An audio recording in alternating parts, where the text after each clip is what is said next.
भारत और अमेरिका के बीच हुई ट्रेड डील को लेकर अमेरिका ने अब एक नई फैक्ट शीट जारी की है और इस संशोधित दस्तावेज में उन सभी अफवाहों को खत्म कर दिया गया है जिसमें बार बार यह दावा किया जा रहा था कि इस ट्रेड डील से हमारे देश के किसानों को नुकसान होने वाला है।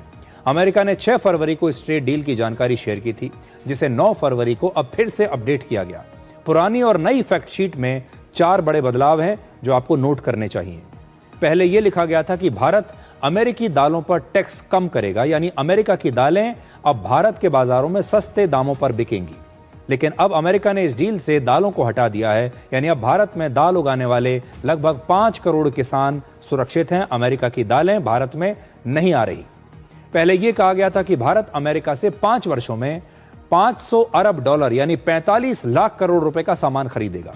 अब लिखा गया है कि भारत अमेरिका से 500 अरब डॉलर का सामान खरीदने की कोशिश करेगा, यानी अब भारत अमेरिका से अपनी खरीदारी को इस स्तर तक ले जाने की कोशिश तो करेगा, लेकिन इसका वादा नहीं करता।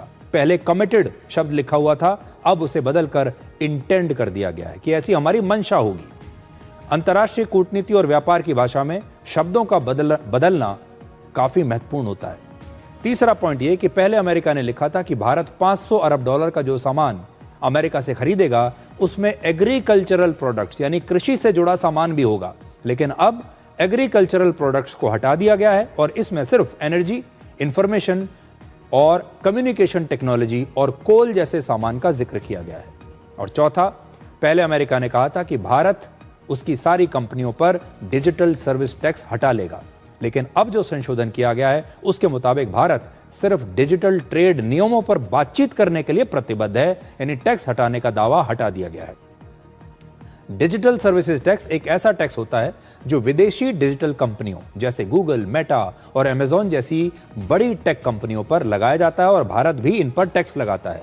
और अमेरिका चाहता है कि भारत इस टैक्स को हटा ले, लेकिन अभी भारत इसके लिए तैयार नहीं हुआ है। ये एक बहुत लंबा प्रोसेस है, बहुत सारी नई जानकारियां आ रही हैं। एक जानकारी हमने आपको इस यूएस ट्रेड डील के बारे में आज दी है।